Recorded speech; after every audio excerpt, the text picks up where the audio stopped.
आगे हनुमान जी कथा को सुनाना प्रारंभ कहते हैं और कहते हैं कि एक बार एक युवक एक महाशय के पास आया और महर्षि से बोला कि है गुरु जी, मेरे मन में इतने गंदे विचार क्यों आते हैं। मैं नहीं चाहता कि मेरे मन में गंदे विचार आए, लेकिन फिर भी मेरे मन में हमेशा काम वासना के विचार उठते रहते हैं और मैं इनके बारे में सोच सोच कर बहुत परेशान हो जाता हूं।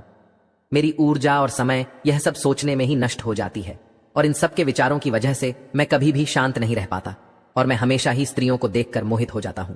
गुरुजी, मैं अपने आप को रोक नहीं पाता।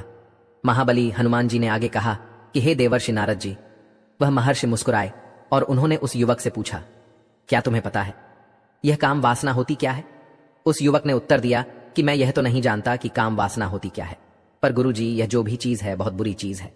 फिर उस महाशय ने उस युवक से कहा कि सबसे पहले तो तुम्हें यह समझना है कि प्राकृतिक रूप से जो भी चीज हमारे अंदर है वह बुरी नहीं है। हमारे जीवन में उसका कुछ न कुछ महत्व है। वासना कोई बुरी बात नहीं है।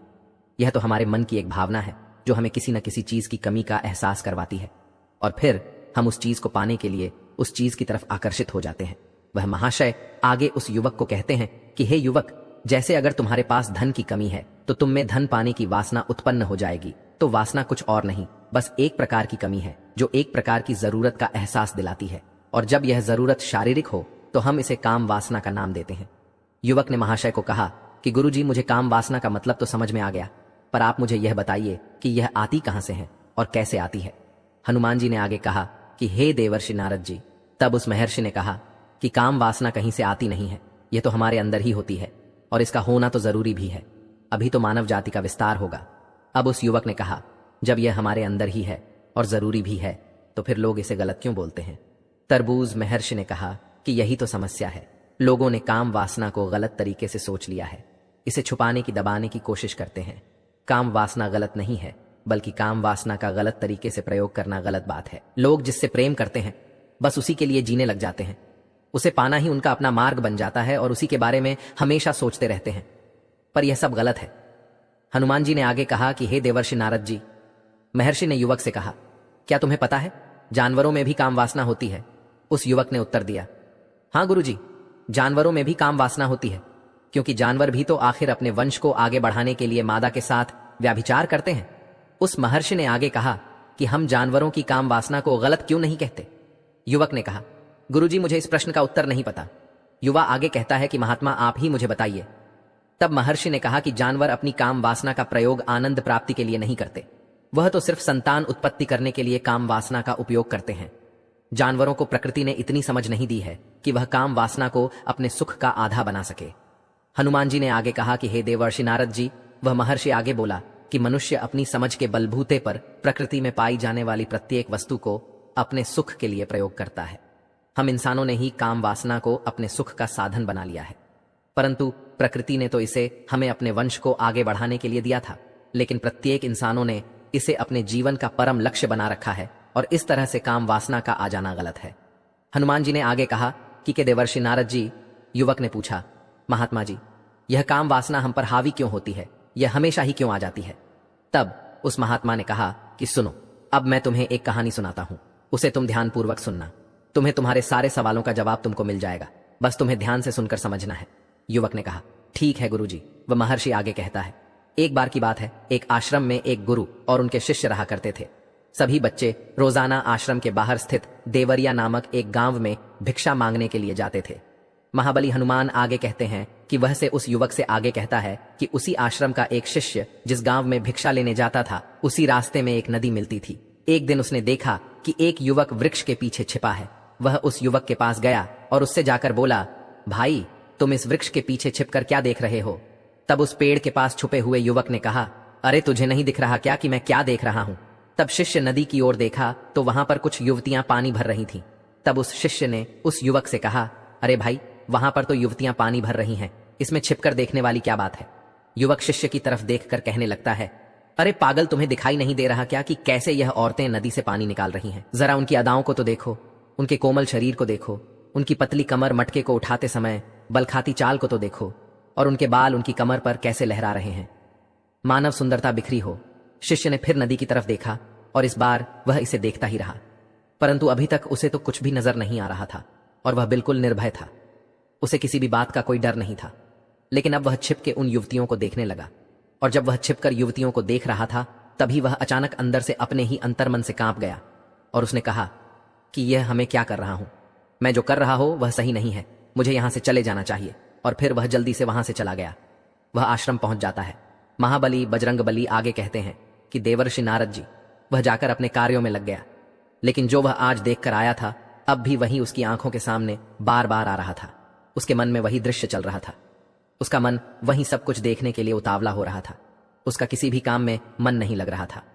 सुबह होते ही बहुत जल्दी ही शिक्षा के लिए निकलता है और उस नदी के पास वाले वृक्ष के पास जाता है जहां पर वह युवक पहले से मौजूद रहता था। वह शिष्य भी उसके साथ मिलकर युवतियों को छुप छुप कर देखने लगता है। महर्षि आगे कहते हैं कि अब वह रोज ऐसा करने लगा, लेकिन अब उस शिष्य का मन किसी भी काम में नहीं लगता था। वह हमेशा ही किसी न किसी प्रकार के विचारों में उलझा रहा है था। वह आश्रम के कार्यों को भी ठीक तरीके से नहीं कर पा रहा था। न वह ठीक से सो पा रहा था, न वह ठीक से खाना खा पा रहा था। उसका मन बेचैन रहने लगा था। उसका मन बार बार उन युवतियों के सौंदर्य को देखने के लिए उतावला होता रहता था। जब गुरु उसके गुरु शिक्षा देते थे तब भी उसका मन कहीं और विचारों में खोया रहता था। जब शिष्य का यही रोज रोज का हो गया तो गुरु ने अपने शिष्य की इन हरकतों को भांप लिया था। महाबली हनुमान नारद जी को कथा सुनाते हुए आगे कहते हैं कि एक दिन गुरु ने शिष्य को अपने पास बुलाया और कहा कि आज से मैं भी तुम्हारे साथ भिक्षा मांगने चलूंगा, हम दोनों साथ साथ भिक्षा मांगने चलेंगे। तब शिष्य गुरु को मना करते हुए बोला, नहीं गुरुदेव, आप परेशान क्यों हो रहे हो, मैं अकेला ही ठीक से भिक्षा मांग सकता हूं। गुरु ने शिष्य से कहा कि ठीक है, तुम अकेले ही भिक्षा मांगने जाओ। जैसे ही गुरुजी ने इतनी बात कही वह शिष्य तुरंत वहां से भिक्षा मांगने के लिए निकल गया। उसके जाने के बाद गुरु भी आश्रम से निकल गए और वह अपने शिष्य का पीछा करने लगे कि वह कहां जाता है, किसे मिलता है। यह सब देखने के लिए उसके पीछे पीछे चलने लगे। कुछ आगे जा आने के बाद गुरु ने देखा कि उनका शिष्य एक युवक के साथ एक वृक्ष के पीछे किसी अपराधी की तरह छिपा हुआ है और छिपकर कुछ देख रहा था। गुरु भी अपने शिष्य के पीछे गए। उन्होंने सोचा कि आखिर उनका शिष्य क्या देख रहा है, जिसे देखने के लिए वह वृक्ष के पीछे अपराधियों की तरह छिपा हुआ है। तब गुरु ने देखा कि उनका शिष्य वृक्ष के पीछे छुपकर युवतियों को देख रहा है जो कि नदी से पानी भर रही थी। तभी गुरु बोल पड़े कि शिष्य, तुम यह क्या देख रहे हो। अपने गुरु की आवाज सुनकर वशिष्ठ घबराकर विचलित हो गया और उसके पसीने छूटने लगे। वह धीर वीर पुरुष थर थर कांपने लगा, जैसे किसी चोर को चोरी करते समय रंगे हाथों पकड़ लिया गया हो। उसकी हालत खराब हो गई। वह कुछ भी नहीं बोल पा रहा था। वह अपने गुरु से नजर भी नहीं मिला पा रहा था। गुरु ने शिष्य की तरफ देखा और कहा कि हमारा शिष्य तो निर्भय था, उसे तो किसी भी चीज का डर नहीं लगता था, लेकिन यह क्या, तुम तो डर के मारे कांप रहे हो। शिष्य ने गुरु से कहा कि मुझे माफ कर दो गुरुजी, मेरा इसमें कोई दोष नहीं है। मेरे साथ यह जो युवक है इसमें ही मुझे बहका दिया है, लेकिन मैं आपसे प्रेम करता हूं कि आज के बाद मैं ऐसा दोबारा नहीं करूंगा। दो गुरु ने शिष्य से कहा कि कोई बात नहीं, पर इस बात का तुम ध्यान रखना कि हम जैसी संगति करते हैं वैसा ही फल हमें प्राप्त होता है। वह महर्षि आगे कहता है कि प्रत्येक साथ रहने वाले मनुष्य विचार हमारे अंदर प्रवेश करते हैं, इसीलिए अच्छी संगति करो जिससे तुम्हारे अच्छे विचारों का प्रवेश हो। फिर गुरु और शिष्य आश्रम लौट आए और फिर से आश्रम के कार्यों पर ध्यान देने लगे। वह जिस रास्ते से पहले जाता था उसने उस रास्ते को त्याग दिया और दूसरे रास्ते से जाने लगा। वह अपने काम को ध्यान से करता, लेकिन धीरे धीरे उसके अंदर क्रोध उत्पन्न हो गया और फिर वह दूसरों पर क्रोध करने लगा और बेचैन रहने लग गया। अब वह सही समय पर भोजन भी नहीं करता था। वह भोजन भी बहुत कम खाता था। एक रात गुरु उस शिष्य के पास आए और उससे बोले कि अब तक तुम कितनी बार अपने वादे से मुकर चुके हो। यह सुनकर शिष्य अपने गुरु के चरणों में गिर गया और रोने लगा। रोते रोते ही उसने गुरु से कहा कि गुरुदेव, मैं कई बार अपना वादा भूला हूं, फिर वादा कर लेता हूं, लेकिन हर बार मैं वादा भुला देता हूं। मेरा मन मेरे नियंत्रण में है ही नहीं। मैं बहुत कोशिश करता हूं कि मैं अपने मन से सारे बुरे विचारों को निकाल दूं, लेकिन मैं चाहकर भी ऐसा नहीं कर पा रहा हूं। फिर गुरु ने शिष्य को कहा कि ठीक है, चलो मेरे साथ। गुरु शिष्य को आश्रम के बगीचे में लेकर गए और शिष्य से कहा कि देखो, यहां पर कुछ नाली बनी हुई है जिससे नदी का पानी इन पौधों तक आ रहा है और यह पानी एक निरंतर बहाव से बह रहा है। क्या तुम इस पानी के बहाव को रोक सकते हो? अब शिष्य ने उत्तर दिया कि हाँ गुरुजी, मैं इस भाव को रोक सकता हूं। फिर शिष्य ने मिट्टी उठाकर उस नाली में डाल दी। वह पानी कुछ देर के लिए रुक गया और फिर कुछ समय बाद मिट्टी के ऊपर से पानी बहने लगा। गुरु ने शिष्य से कहा, अरे ये क्या, ये तो पानी रुका ही नहीं। फिर शिष्य ने कुछ मिट्टी और पत्थर उठाकर उस नाली में डाल दिए, जिससे कुछ समय के लिए पानी रुक गया, लेकिन फिर उस पत्थर के ऊपर से फिर पानी बहने लगा। उसके बाद गुरुजी ने कहा कि अरे ये क्या हुआ, पानी तो फिर से बह गया। तुम तो बोल रहे थे कि तुम इसे रोक दोगे, क्या तुम इसे रोक नहीं सकते? तब शिष्य ने कहा, कोई बात नहीं गुरुदेव, मैं अभी इस पानी को आपको रोक के दिखाता हूं। वह फिर से एक भारी सा पत्थर लेकर आया और उसे नाली पर डाल दिया और पानी का बहाव रुक गया। वह शिष्य ने गुरुजी से कहा कि देखा गुरुदेव, मैंने कहा था ना कि मैं पानी को रोक दूंगा। मैंने पानी को रोक दिखाया, आपकी बात मैंने पूरी कर दी। उसके बाद गुरुजी मुस्कुराए और बोले, अच्छा जरा ध्यान से देखो कि पानी रुका है। वह तो पीछे की नाली से अगल बगल बह रहा है, और ध्यान से देखो इस पत्थर के आगे भी आ गया, और यह पानी अपना रास्ता बदलकर फिर से आगे की तरफ बह जाएगा। और फिर कुछ देर बाद ऐसा ही हुआ। तब गुरुजी ने शिष्य को समझाया कि तुम्हारे साथ भी तो ऐसा ही चल रहा है। तुम बार बार प्रयास कर रहे हो, पर हर बार तुम्हारा प्रयास टूटा रहा है, और यह हमेशा टूटता ही रहेगा। तुम कितना भी मिट्टी पत्थर रख लो, लेकिन पानी तो अपना रास्ता बना ही लेगा। यह सब देखकर शिष्य ने गुरु से कहा कि हे गुरुदेव, क्या आपके पास कोई तरीका नहीं है जिससे मैं गंदे विचारों को रोक सकूं और यह मेरे मन में ना आए? गुरुजी शिष्य को एक नदी के पास ले गए जहां से उस बगीचे में पानी आ रहा था। गुरु ने शिष्य से कहा, वह पानी इसी नदी से जा रहा है। अगर हम यहीं से उस रास्ते को बंद कर दें जहां से पानी बगीचे में जा रहा है। तब शिष्य बोला, मैं इस पानी को यहीं से बंद कर देता हूं, तब आगे की नाली में पानी जाएगा ही नहीं। फिर शिष्य ने नदी से जाने वाले रास्ते में बहुत मेहनत करके पत्थर और मिट्टी डाल डाल के बंद कर दिया, और गुरुजी से बोला कि गुरुदेव, मैंने पानी को बंद कर दिया है, अब यह पानी बगीचे में जाएगा ही नहीं। तब गुरु ने कहा कि अगर पानी बगीचे में नहीं जाएगा तो पौधों को पानी कहां से मिलेगा? उन पौधों को तो पानी की आवश्यकता है, और उन पौधों में कुछ पौधे तो ऐसे हैं जिनको रोज पानी की आवश्यकता है। वह तो मुरझाकर मर ही जाएंगे, उनका क्या होगा? पानी तो हमें खोलना ही होगा। शिष्य ने गुरु की बात सुनकर वापस नदी से जाने वाले पानी का रास्ता खोल दिया।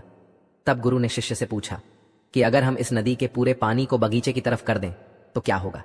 तब शिष्य ने जवाब दिया कि गुरुदेव, वहां पर जितने भी पौधे हैं वह नष्ट हो जाएंगे, वहां पर कुछ नहीं बचेगा।